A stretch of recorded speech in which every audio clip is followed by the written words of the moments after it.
اعوذ باللہ من الشیطان الرجیم بسم اللہ الرحمن الرحیم۔ جمعرات کی شب یا شب جمعہ یہ بہت فضیلت والی جو ہیں یہ شبیں ہوتی ہیں۔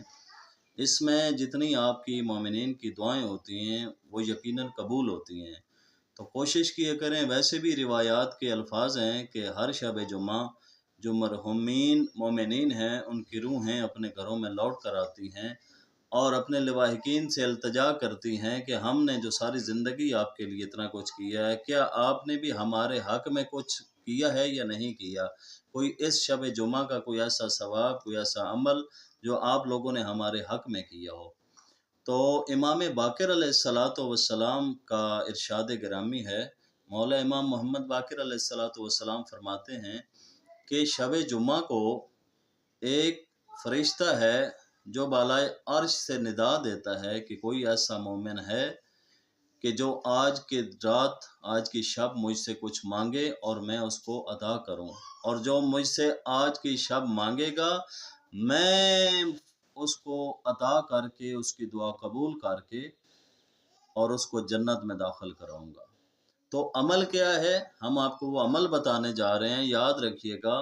امام باقر علیہ السلام کا آپ کو فرمان سنایا ہے، اور اس کے علاوہ یاد رکھیے گا معصوم علیہ السلام فرماتے ہیں کہ عمل کیا ہے۔ جیسے کہ جناب سیدہ زہرا سلام اللہ علیہا ہر شب جمعہ مومنین کے لیے دعا کرتی تھی، مرحومین کے لیے دعا کرتی تھی۔ تو عمل یہ ہے کہ آپ کم از کم 10 مرحومین مومنین کے لیے آپ دعائے مغفرت کریں گے، اور خالق کائنات اس دن کی، اس شب کی عزت اور عظمت کے صدقے میں، جناب فاطمہ زہرا سلام اللہ علیہا کے صدقے میں خدا تعالیٰ آپ کو بھی جنت نصیب کرے گا اور ان 10 مرحومین کو بھی جنت نصیب کرے گا۔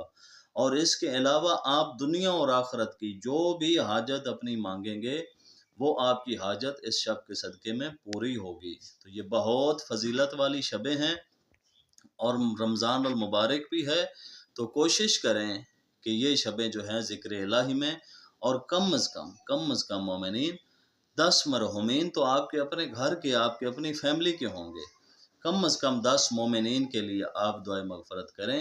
تو جس طرح امام علیہ السلام کا فرمان ہے اور جناب سیدہ زہرا سلام اللہ علیہا کا فرمان ذیشان ہے، اور سیدہ زہرا سلام اللہ علیہا خود یہ عمل کیا کرتی تھیں، تو آپ بھی کوشش کریں کہ کم از کم شب جمعہ کو، شب جمعرات کو، شب جمعہ کو، یہ 2 دن بہت فضیلت والے دن ہوتے ہیں، آپ اپنے مرحومین کے لیے دعائیں مانگیں، اور اس کے علاوہ صرف مرحومین کے لیے نہیں بلکہ اپنی اور اپنی اولاد کے لیے، اپنے گھر والوں کی صحت و سلامتی کے لیے آپ دعائیں مانگیں۔ یقیناً ان 2 شبوں میں آپ کی تمام دعائیں قبول ہوتی ہیں۔ وآخر دعوانا ان الحمد للہ رب العالمین۔